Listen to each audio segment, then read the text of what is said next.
Glória a Deus, shalom família. Que isso, já comeram já, não tem mais desculpa, shalom. Glória a Deus. Nós encerramos hoje ao meio-dia a entrega do nosso jejum de 40 horas. Não vou perguntar aqui para não expor quem não jejuou. Quem jejuou aqui hoje, gente? Glória a Deus, aleluia.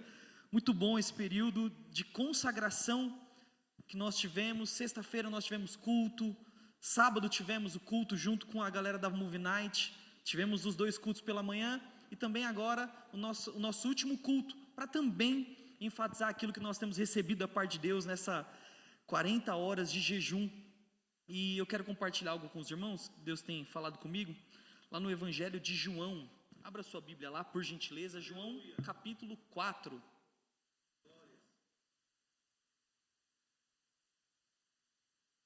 João capítulo 4, versículo 31.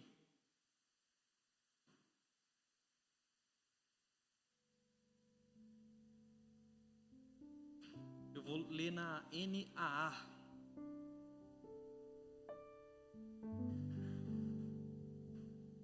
Glória a Deus. A palavra do Senhor diz assim: enquanto isso, os discípulos insistiam com Jesus, dizendo: Mestre, coma. Jesus, porém, lhes disse: eu tenho para comer um alimento que vocês não conhecem. Então os discípulos começaram a dizer uns aos outros: será que alguém lhe trouxe algo para comer? Disse-lhe Jesus: a minha comida consiste em fazer a vontade daquele que me enviou a realizar a sua obra. Vocês não dizem: ainda há 4 meses até a ceifa? Eu, porém, lhes digo: levantem os seus olhos e vejam os campos, pois já branquejam para a ceifa. Muitos samaritanos, eu vou ler agora o 39 até o 42, pulamos alguns versos, mas dentro do contexto. Vai lá para o versículo 39, ainda no mesmo capítulo 4, verso 39. Isso diz respeito ao contexto de que Jesus havia falado com uma mulher samaritana, capítulo antes. Ele diz assim: muitos samaritanos daquela cidade creram nele por causa do testemunho da mulher. Quando, pois, os samaritanos foram até Jesus, pediram que ficasse com eles, e ele ficou ali 2 dias. E muitos outros creram por causa da palavra dele, e diziam à mulher: vimos e sabemos, não é pelo que você falou que nós cremos, mas porque nós mesmos ouvimos e sabemos que este é verdadeiramente o Salvador do mundo. Diga aleluia aí, glória a Deus. Eu quero te convidar a fechar seus olhos onde você está. Vamos orar. Pai, nós te damos graças pela tua palavra, a tua palavra que é alimento, Jesus, a tua palavra que é provisão de vida, de transformação para os nossos corações, é a tua palavra quem nos convence, quem nos converte, quem nos transforma, quem nos cura. Jesus, nós somos gratos. Muito obrigado por essa porção das Escrituras que nós lemos, que nós possamos aprender hoje com o Senhor, em nome de Jesus, amém, glória a Deus.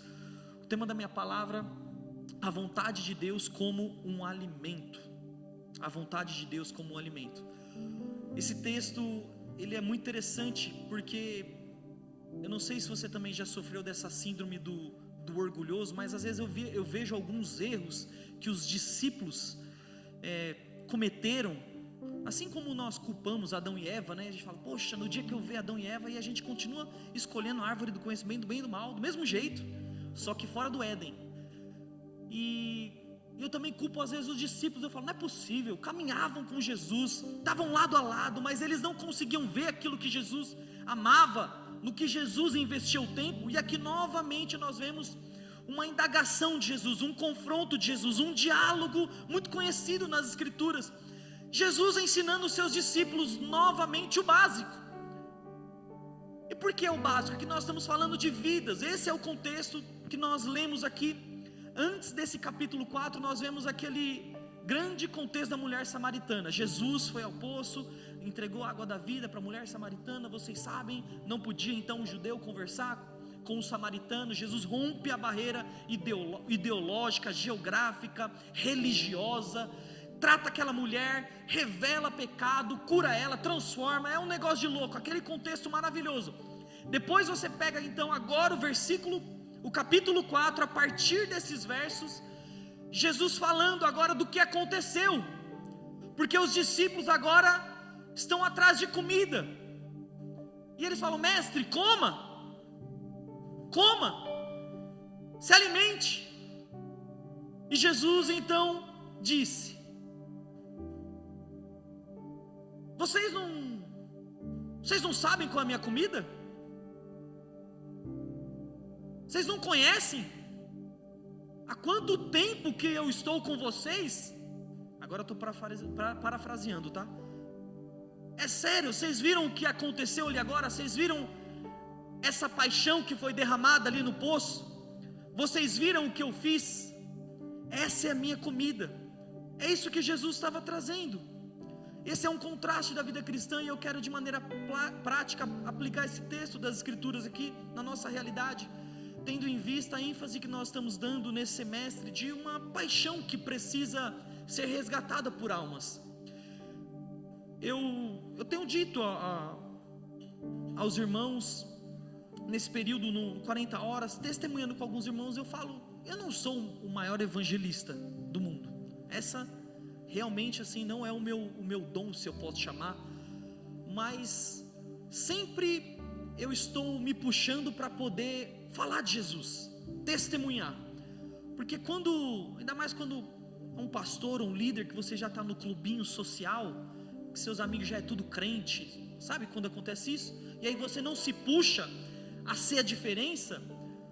Você está acostumado com uma comida natural, você está acostumado com um ambiente natural, você começa a viver a sua vida. Você entra agora num sistema automático da estrutura. Você vive agora, vai para a igreja, volta e conversa com um, aí vai na comunhão com outro. Todos os verbos da sua vida já são tudo crentez. É edificar o irmão, é comunhão com o outro.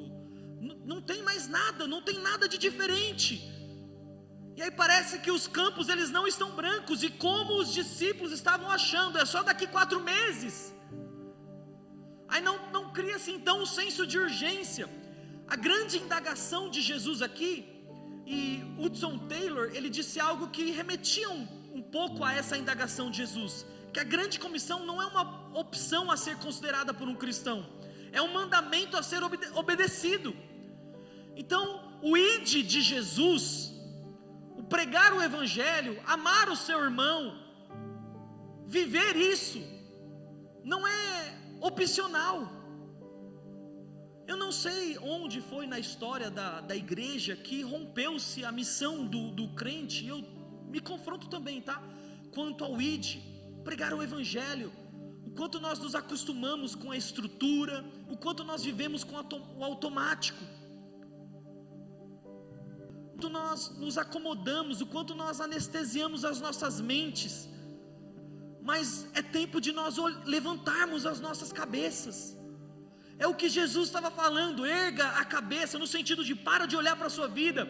Quando os discípulos falam para Jesus: mestre, coma, é como talvez hoje nós estivéssemos pensando: viva a sua vida, viva os seus sonhos, faz o que você precisa fazer na sua vida, na sua empresa, curta, coma, beba, gasta. Coma, era alimento, pão e vinho, peixinho, era saciedade, aquilo demonstrava a necessidade humana. Enquanto Jesus havia saído, dentro desse contexto de um evangelismo extraordinário, que havia rompido várias barreiras, eles vêm então: coma, pegue esse alimento, alimenta a sua humanidade. E Jesus falou: vocês não entenderam que o meu alimento é fazer a vontade daquele que me enviou? E deixa claro posteriormente qual é a vontade de Deus: é o ide, é essa ordenança. Então a grande comissão não é uma opção, meus irmãos, é um mandamento que nós precisamos observar. Você percebe que nós não temos tantas dificuldades de compreender, podemos até tropeçar nos mandamentos, mas você não tem dificuldade, por exemplo, de aceitar que mentir é pecado. Espero que passou. Você não tem tanta dificuldade de crer que precisa cultuar, que precisa amar, que precisa honrar pai e mãe, mandamento com promessa. Você não tem tanta dificuldade de compreender algumas práticas litúrgicas da vida do cristão, mas você tem dificuldade de aceitar que deve fazer parte da sua vida amar alguém, ser canal de Deus, pregar o evangelho, sair da bolha, sair das quatro paredes. E nós estamos aqui nos exercitando nessa 40 horas de jejum para ativar o nosso coração. Meus irmãos, eu me coloco nisso, como eu disse para vocês, testemunhando. Eu não sou o maior evangelista do mundo, que todo momento estou lembrando lá quando eu sento num restaurante, como o nosso querido pastor Dênio, no qual eu tive intimidade, todos aqui os pastores sabem disso. Nós íamos em qualquer lugar, era um restaurante que você senta, e aí vem o garçom servia. A única coisa que eu queria falar para ele é que minha coquinha tem que ser com gelo e limão. Mas o pastor Dênio, a comida dele também era outra, era fazer a vontade do Pai. Ele já vinha aqui e praticava o chamado evangelismo relâmpago. Relâmpago. Outra prática dele no pedágio. Quem evangeliza no pedágio aqui, gente? Ele. Eu ficava com vergonha, porque as pessoas buzinando atrás do pastor, meu Deus do céu. E para ali, rapidinho. E falava ali: se você morrer agora, você vai para onde? Porque ele só tinha poucos minutos, precisava chamar atenção. E eu vi algumas vezes as pessoas confessando a Jesus, lágrimas escorrendo. Por quê? Porque conhece a vontade do Pai, o alimento do Pai. Eu não, queria minha coquinha zero, com o garçom, conversava, fazia isso aqui, mas assim, às vezes fugia da minha cabeça, que se ele sair dali e sofrer um acidente, se ele não conhece a Jesus, ele vai para o inferno. Vocês percebem? O quanto nós levamos a nossa vida no automático. Nossa, mas você é pastor. Você também, porque esse chamado não é para o pastor, é para todos.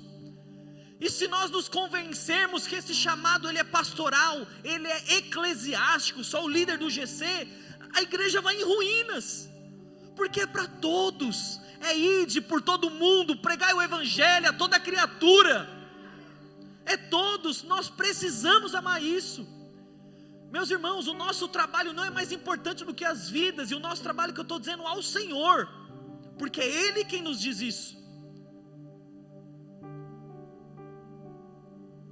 Porque esse grande trabalho da ceifa, Ele só nos convida a participar dela. É Ele que planta, é Ele. E de maneira breve eu quero discorrer nesses textos bíblicos alguns pontos de maneira expositiva, temática, com vocês aqui, enfatizando algo que eu já falei. Primeiro é que a fome de Jesus é a vontade do Pai. O meu alimento é fazer a vontade daquele que me enviou e concluir a sua obra. Então, enquanto os discípulos estavam preocupados com o pão, Jesus estava preocupado em obedecer ao Pai, em ouvir o coração do Pai, em responder ao que o Pai estava falando. E às vezes Deus vai tirar você da sua zona de conforto. Deus vai fazer com que você se lembre de alguém. Deus vai fazer com que você saia da sua maneira estrutural de convencimento. Eu tive uma experiência 2 semanas atrás, testemunhei isso aqui para os irmãos, acho que foi 2 semanas, o falecimento de um grande amigo do Sérgio. Foi isso, amor? Fiquei ausente aqui 1 semana e meia. Um grande amigo faleceu lá em Minas, e falo que o pastor não tem 1 minuto de paz, né? Porque eu peguei 1 semana de férias, fui para o interior de São Paulo, aí cheguei lá, descobri que meu amigo havia sofrido um acidente gravíssimo, e ele estava em Minas, 6 horas de viagem de onde nós estávamos, e o recado que eu recebi é de que ele estava nas últimas. É um grande amigo, que nos últimos 3 anos, estava muito bem servindo a Jesus, mas nem sempre foi assim. E eu fui para lá correndo com a minha esposa. A gente nunca tinha feito uma viagem de carro tão longa com as meninas. Foi para poder estrear. Falei, não vai ter jeito, vai ter que ser com elas mesmo. E graças a Deus deu tudo certo. cheguei lá e eu quero dizer para vocês que esse testemunho aqui é só fruto da graça de Deus, amor, porque, poxa, não é sobre mim. Eu fui falar, falei com os pastores, falei, vou precisar ir lá, ajudar, sei que é alguém que não tem condição alguma, estava lá servindo a Jesus, de maneira voluntária, numa casa de recuperação.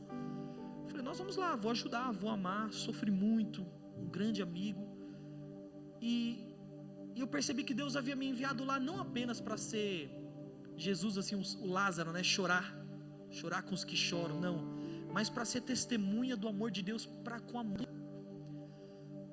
Gente, o Sérgio que faleceu, não era um pastor no nosso meio, não era alguém que tinha autoridade aqui, que deveria ter atenção do meu tempo, nada, eu nem gosto dessas coisas, era um irmão, eu fui para lá, investindo tempo, dedicação, porque eu sabia que a ceifa ali ia ser grande, lá eu consegui ganhar a mãe dele para Jesus, o pai dele, e eu sei que o Sérgio passou a vida, esses anos assim, todos tentando fazer isso. Quando eu te digo isso, irmãos, é porque o testemunho da vida do Sérgio é uma vida de quedas, levantou, e ele no final da vida dele, nos últimos anos assim, 3 anos, se firmou, serviu a Jesus de maneira radical, ele era muito intenso, só que em nenhum momento que ele estava afastado, eu me afastei dele. O pastor André compartilhou uma mensagem para os líderes aqui, falando sobre Zaqueu, e eu lembrei muito sobre isso, né, até compartilhei no final para os líderes. O Sérgio era o meu Zaqueu, eu não podia distanciar do meu amigo, ainda que no mundo doido, igual o meu passado, eu não podia distanciar, porque eu sabia que Deus tinha algo com ele. Será que Deus não está te colocando dentro de um campo, dentro de um lugar, meio-dia, para falar com uma samaritana, e você não gosta dela, não conversa com ela, não gosta desse povo? Será que Deus não está tentando quebrar as paredes lá do teu GC, para encontrar pessoas na rua? Será que o seu GC já não está muito certinho? Tua igreja, tua vida já não está muito organizada? Será que você não está precisando de um problema para arrumar, lá na sua família? Eu acho tão legal assim, que algumas vezes eu estava mal com a Heloísa, e a gente resolvia ali, e acontecia vários problemas, mas com outros casais, aí era legal, porque assim, a gente esquecia do nosso, tratava, e eu via o quanto na verdade a gente estava bem. Aí eu falava, então entendi, eu preciso me encher de problema, eu não invisto tempo aqui, inúmeras vezes, inclusive tem acontecido isso, tratando alguns casais, alguns casamentos, aí eu percebo, eu falo, amor, eu sou um maridão, né?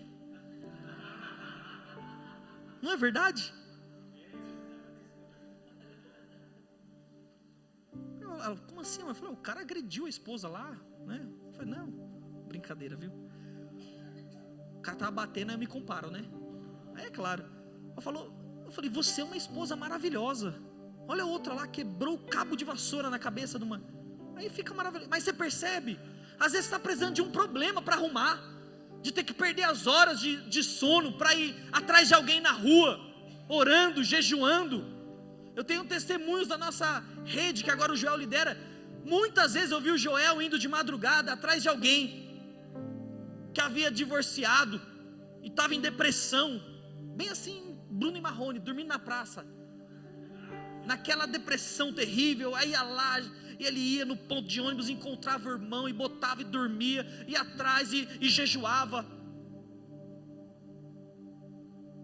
Às vezes você está precisando disso, de abrir, levantar os seus olhos, sair. Você está tão atribulado, porque não conseguiu outro par de tênis, a outra roupa, porque não comprou isso, mas quando você se situar na vida, na dor, no dilema humano, nas dores humanas, aí já era. Você percebe o quanto fica pequeno? Você está perdendo tempo pensando em algo particular, estrito. Jesus come. Não, vocês estão entendendo. Eu estava lá agora com a mulher samaritana, que ninguém tinha coragem, falando com ela na luz do dia, como uma autoridade eclesiástica, que também as autoridades não faziam isso. E às vezes eu me via conversando com o Sérgio, agora que ele morreu, eu posso falar mal dele? Meu melhor amigo, eu falo assim, ó, Sérgio, quando eu chegar no, falei para minha esposa, quando chegar no céu, eu vou falar um monte para esse cara. Ele foi falecer. Falei para a mãe dele, tá, irmãos? Falo isso aqui porque eu tenho experiência com luto. Meu pai morreu. Quantas pessoas morreram? Até esqueci. Meu pai, meu irmão, meu avô e minha avó. Em 4 anos, 5 anos. Muito luto, né? E aí o Sérgio, foi um impacto. E eu falei, Sérgio, você esperou chegar às minhas férias. Ô, meu irmão. Estão falando que parece que eu faleci ali. O André está acabando comigo. Hoje ele me chamou de Alexandre de Moraes. Terrível, né? Misericórdia, mano. Mas eu falei que isso aí é mal de palmeirense que está traumatizado com o Corinthians.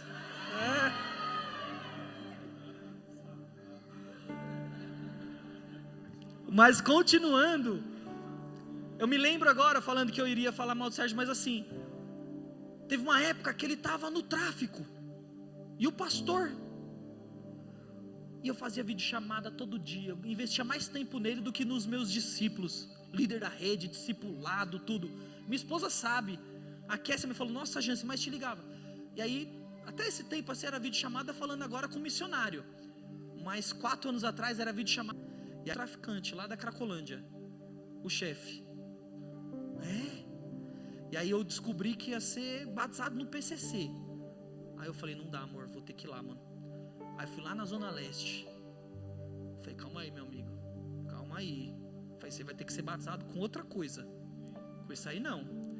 E aí consegui impedir, levei ele então para o interior, ser restituído, porque era um profeta, um homem de Deus, mas sempre entrelaçados na coisa desse mundo.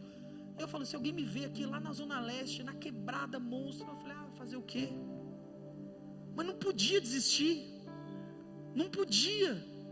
E eu louvo a Deus, irmãos, o que me confortou foi que, não foi eu, tá? Pelo amor de Deus, eu sou o pior dos pecadores, mas graças a Deus eu consegui, pela perseverança, a graça de Deus, não desistir, e entregar ele aos braços do Pai bem, servindo a Jesus. Quem vai ser o seu Sérgio na sua vida? Quem você desistiu porque não está frequentando mais a igrejinha, o cultinho, não está indo mais no discipulado, não está mais fazendo a coisa, está cheirando a maconha, está fumando cigarro? Quem? Quem você desistiu? Porque você parou de orar por esse aí que está mentindo demais? Nós não podemos. Jesus deu um ensinamento prático aos seus discípulos. Olha o que eu fiz com a mulher samaritana. Os campos estão brancos. Os discípulos não percebiam o tempo da colheita. No verso 35, vocês não dizem ainda 4 meses até a colheita? Eu lhes digo, levantem os olhos, vejam os campos, eles estão maduros para a colheita. Hoje eu vi um vídeo rápido assim, nunca tinha visto esses caras que ficam gravando, fazendo, como que é? Essas coisas de jovem, reportagem, sei lá, né? Só que eram aqueles moleques engraçadão com todo mundo. Só que assim, ele praticamente ele ofendia. Então ele falava com você assim, ofendia a pessoa. E aí ele estava lá na Liberdade. Foi na Liberdade, que é um epicentro, né, de tudo cultural que existe lá. É Liberdade? Não, Liberdade é dos japoneses, né? Qual que é? Praça da República, é isso? Praça da República, né? É isso? Vocês frequentam lá? Aí, tudo, jovenzinhos de todas as tribos, é São Paulo, todas as tribos reunidas, roqueiro, punk, gótico, cara do skate, todo mundo lá. E aí ele estava entrevistando esse pessoal, e assim, eu até falei, meu Deus, não sei nem como o Instagram derrubou isso. Ele entrevistou um pessoalzinho gótico lá, cara pintado, um negócio doido, e perguntou, quantos anos você tem para a menina? E a menina falou, tenho 12. E você está fumando? Tô. A menina com a cara pintada de gótica, e eu não tenho nada contra os góticos, tá? Cara pintada, 12 anos de idade, fumando cigarro. Aí fuma quanto tempo? 5 meses. Ela tá recém, ela chegou ali, tá uma novidade para ela. Aí foi lá com outro jovenzinho, ele tava com uma garrafa de bebida, bebendo, fumando cigarro também. Aí o outro, ele falou, ó, quantos anos você tem? Ele, 16, olha, seu olho aí, tudo na zoeira. Eu falei, meu Deus do céu, são adolescentes. Aí os comentários, né? Eu falei, não é possível que não tenha um povo com uma sã consciência que não vai falar alguma coisa. O pessoal, meu Deus. Aí o cara, a minha filha tem 12 anos, ela não sabe andar de bicicleta. Ela estava com um cigarro. O vídeo tinha, sei lá, 2 milhões de visualizações. Eu falei, o que a igreja está fazendo? Mas nós não temos coragem, é um povo muito esquisito. Outra hora nós estávamos aqui, eu e o pastor André, que sei lá o que a gente estava fazendo na pracinha aqui com a família, um monte de gente ali, 30 filhos dele lá. Aí a gente estava lá conversando e chegou uns 5 travestis. E eles estavam lá fumando cigarro no canto, estava muito doido também, a gente estava fazendo um mêsversário. Nossa, é mêsversário, né? Terrível isso, né, André? Aí, acabou já, né? Só vai o primeiro. A gente deixa a esposa fazer um primeiro, assim, para não falar que é ruim. E aí eles estavam lá no canto, achei legal. As criancinhas foram lá levar brigadeiro. Eles são acostumados a serem os samaritanos, rejeitados. Talvez se fosse 2 horas da manhã, no escurinho, a gente poderia levar um folhetinho e dar para eles lá, ó, Jesus te ama, viu? Oh, mas você tem que tirar essa roupa aí, cara. Não dá, né? Inclusive vou te chamar só de você, ela, ele. Oh, não, é assim, toda aquela estrutura dogmática, ortodoxa, religiosa, que só você acha que é. Mas não, a gente levou uns brigadeirinhos e falou para as crianças, vai lá. Explicou a prisão de Jesus, assim como vocês também, remelentos e pecadores. Vai lá, aí a gente explicou, eles vieram até a gente. Aí a gente falou que era crente, que amava eles, sem convidar para um culto de maneira direta, só falou, Jesus ama vocês. Olha que legal, ninguém faz isso.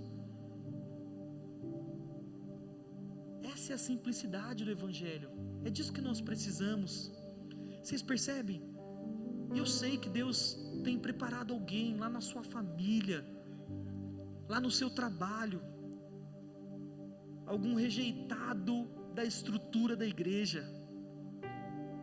Não se apaixone, irmãos, pela estrutura de igreja. Não se apaixone por isso, porque nós não somos apaixonados pela estrutura da igreja. E quando eu digo isso é pelo jeito de caminhar. Isso aqui não é o final. É o pit stop, né, da corrida. Nós somos cheios aqui no culto, nos nossos devocionais, mas é para quê? É para brilhar a luz de Jesus. Se aqui for o final, acabou, sua vida cristã é medíocre. É só vir para o culto, voltar, sua família está organizadinha, acabou. Não, Jesus te salvou para que você possa ir ser canal de Deus e salvar a outros. Levantem os olhos, vejam, os campos estão brancos, não falta 4 meses como vocês estão pensando. Isso aponta para um senso de urgência. Jesus sempre trazendo esse senso de urgência. A vida dele foi um senso de urgência. Olha o tanto de coisa que ele fez. 3 anos, não brincava em serviço, estava orando, estava jejuando, estava pregando, não tinha momento de descanso, não se esquecia, não comia comida natural de maneira natural, era todo momento pensando em agradar ao Pai. Nós precisamos, irmãos, ser incendiados pela vontade do Pai. Se sua vida está muito tranquila, arruma alguém aí para você pelejar pela salvação dele. Arruma alguém para arrancar o seu sono, que vai te ligar de madrugada. Gente, que vida sem graça é não ter uma tribulação chamada alguém que está te dando trabalho. Que vida sem graça é viver para si,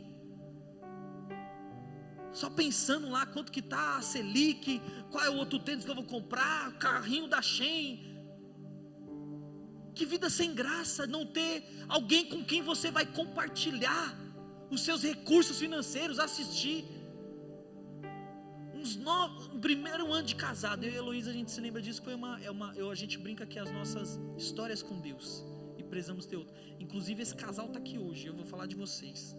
Fernando e a Carol, é eles que eu falo para vocês dessa história com Deus que eu tenho. No meu primeiro ano de casado, né, amor? A gente estava passando uma dificuldade lascada. Meu Deus do céu, não tinha mistura assim. Como sacerdote, eu estava envergonhado, porque eu já estava cansado de orar para Deus. Eu estava envergonhado. Eu tirei a Heloísa da casa dela e estava passando as dificuldades. Eu não tinha mais força para orar, mas a mulher que Deus me deu tinha. E aí eu fui dormir. Sabe quando você, igual criança, quando você faz manha, você fala, aí ela já chora? Era eu. Se eu falasse, eu ia chorar. Então eu falei, Luísa, não consigo orar. A gente estava deitado na cama. Eu sabia que não tinha nada para comer assim, um arroz, não tinha nada. A gente estava ruim das pernas. A Heloísa tinha gastado tudo no cartão. Brincadeira, não tinha nem o que gastar, não tinha nem cartão. E aí nós fomos deitar e eu estava com choro entalado aqui, pensando, meu Deus do céu. E aí a Heloísa falou, amor, vamos orar. Deus vai prover. Deus não nos chamou para isso. Nós somos o povo da fé, tal. Profetizou ali, ela falou, amor, vamos orar para que Deus nos dê R$400. R$400 para a gente fazer uma compra.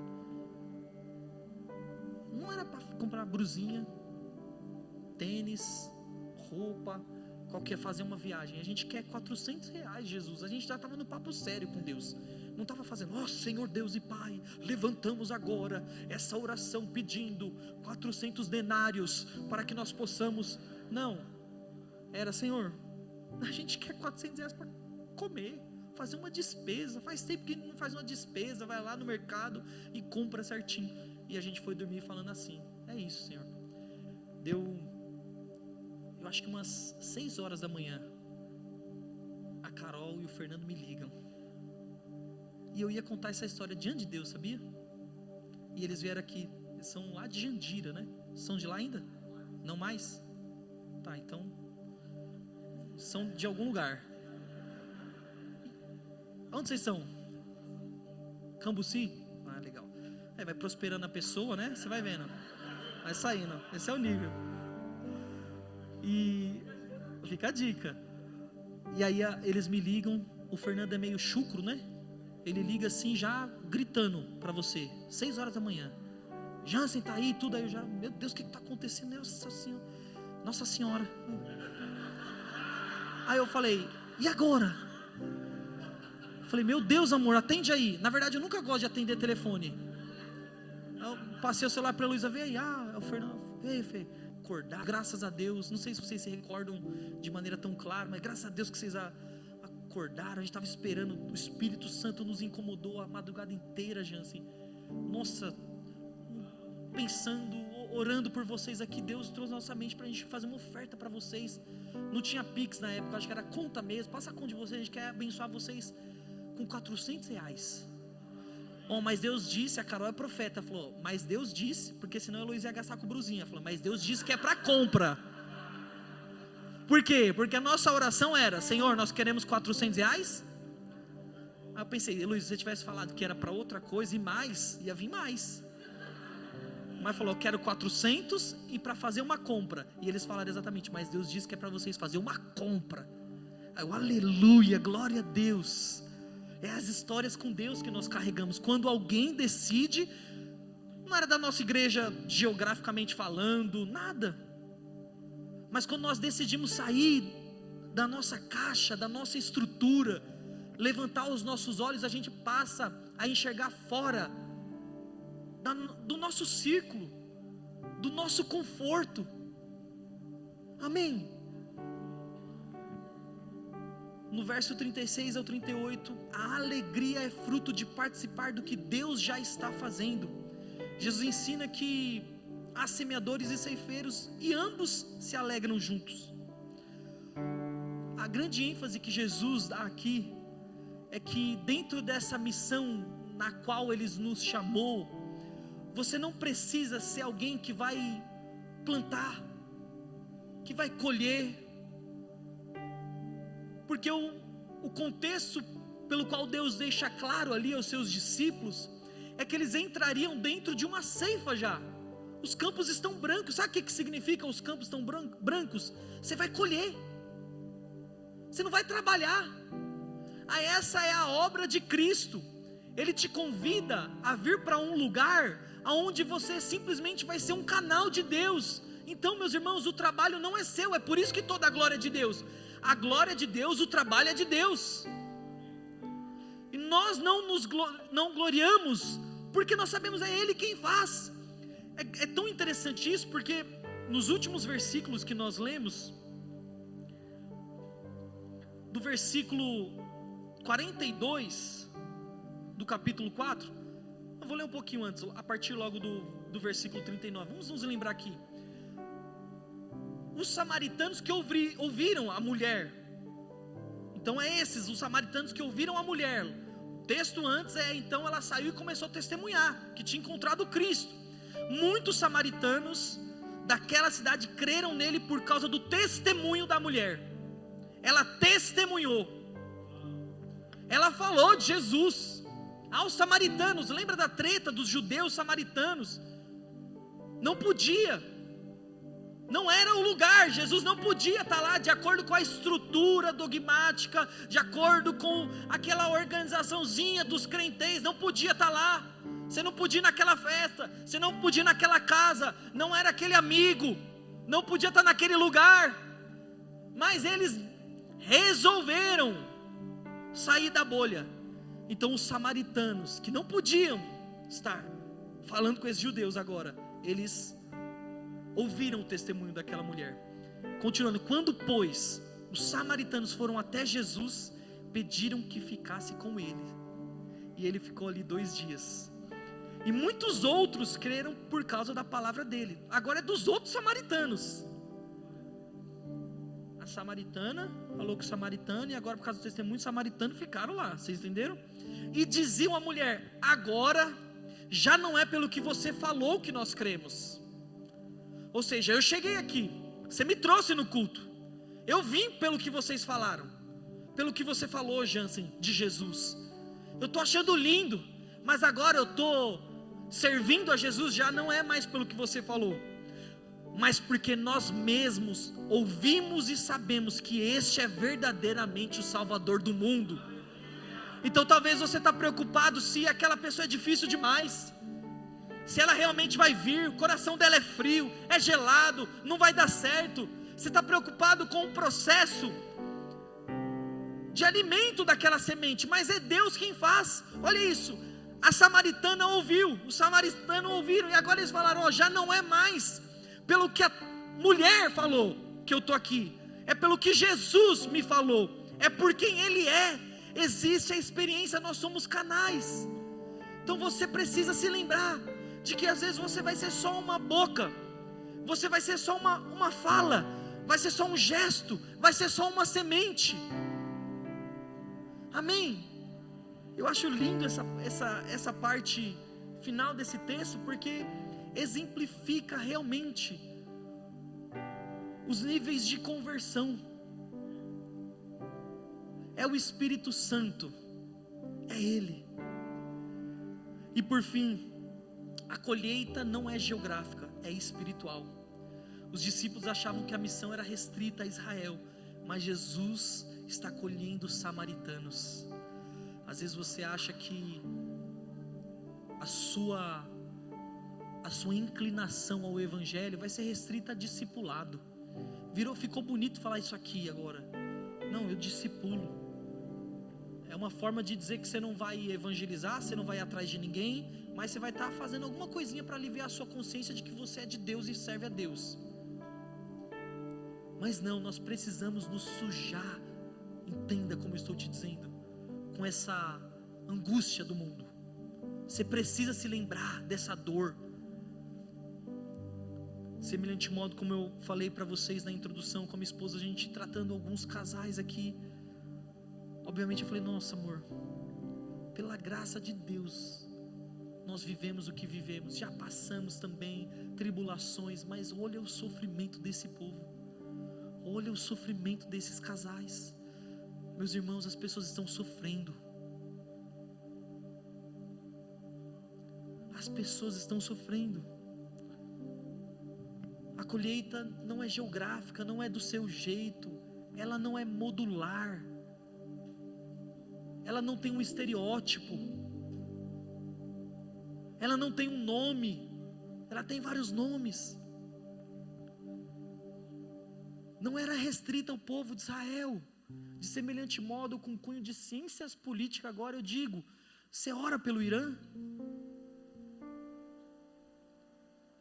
Você chora também? Na faixa de Gaza pelas mortes? Ou você só ora por Israel? Nós precisamos nos convencer do que Deus ama, porque Deus não ama a ideologia, Deus ama pessoas. Você tem algum amigo esquerdista que você deixou de falar com ele, ou um amigo direitista, que as relações foram deturpadas, passou à frente as ideologias e o amor de Deus? Meu Deus, irmãos, como a igreja foi sacudida nos últimos anos por guerras ideológicas. Famílias foram destruídas porque um era de esquerda, outro era de direita. A igreja não é palco ideológico, a igreja foi feita para ser um epicentro do amor de Deus, uns amando aos outros.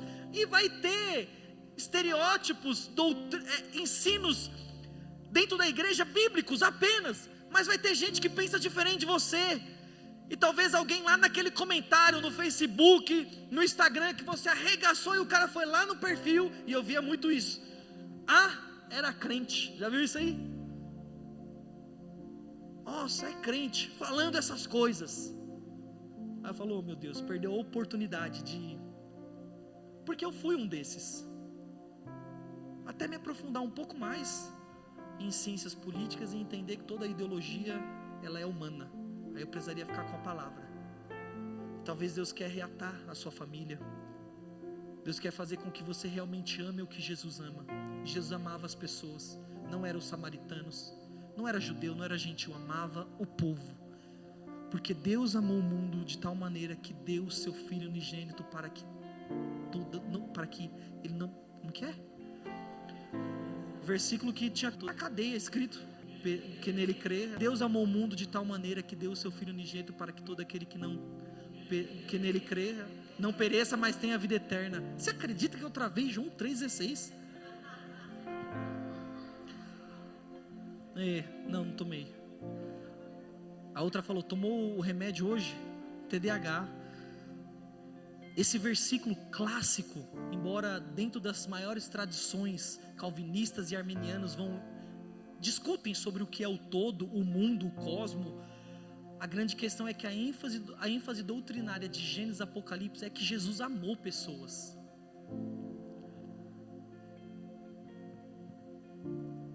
Eu não me lembro agora se é Doiver ou se é Bavinck que fala isso em alguma da Suma Teológica deles, mas dentro dessa discussão desse texto, que não devíamos nos ater a se eram todas as pessoas, mas se Deus ama pessoas, Ele ama todos.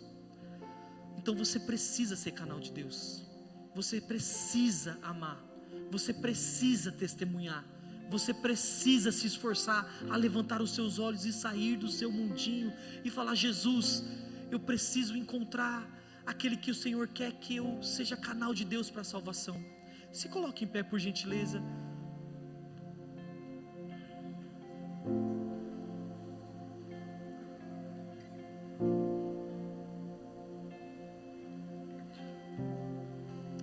Que Deus nos dê graça nesses dias de nós encontrarmos esse campo, que não é daqui 4 meses, que não é daqui 1 ano. Quando eu digo isso, irmãos, eu gosto muito de coerência prática nos nossos ensinos. Então o nosso desejo como igreja, e eu realmente acho que talvez Deus tenha esse chamado para alguns, dos evangelismos radical, e você vai sair com uma chama ardente, você vai pregar na rua, tal, e vai ser aquele cara. Mas eu realmente acho que isso não é para todos. Eu não acho que você deva entender uma mensagem como essa, ou as mensagens que foram ministradas no decorrer dessas 40 horas, pelo pastor Wellington, pastor André. Eu não acho que você deva entender que agora você precisa sair e ficar com o microfone, o megafone na linha do trem falando de Jesus, não. Você precisa se lembrar, meus irmãos, que os campos estão brancos. Essa mensagem aqui, ela fala muito de propósito. Eu nem citei esse ponto, mas quero argumentar com os irmãos que, sabe por que nós não encontramos por vezes propósito? Eu não sei se acontece isso com você, mas às vezes você fala, minha vida está muito sem sentido, está até muito boa, está muito legal, aí você fala, está sem propósito. Sabe por quê? Porque o alimento que alimenta o crente, o filho de Deus, é fazer a vontade do Pai. E quando você não está encaixado nessa missão, você se sente desconectado, não tem alimento que te alimenta. E eu estou falando isso para crente, eu estou falando para quem está desviado, em pecado, eu estou falando para crente que está orando, lendo Bíblia, está tudo, mas mesmo assim ele sente um desconforto. Sabe por quê? Porque você parou, porque você está no seu mundo, porque você não está levantando os olhos. Aí você fala, não sei qual é o meu propósito. Você sabe sim, esse todos nós sabemos, e de pregar o evangelho a toda criatura, não tem como fugir. Se você se esquecer de algum propósito, você pode sair daqui com um. Eu preciso pregar o evangelho, eu não posso perder tempo no meu trabalho, eu não posso perder tempo no ônibus, no trem, em qualquer lugar. Eu não posso deixar de marcar as pessoas com esse amor que me amou e me resgatou. Então eu realmente acho que essa é a prática que nós precisamos sair desse culto, com uma chama ardendo em nossos corações, não de um pregador que vai pregar na rua, se Deus quer te usar assim, amém, mas de alguém que não pode se esquecer. Você não pode entrar no automático da vida cristã. Jesus quer derramar amor nos nossos corações. Feche seus olhos onde você está.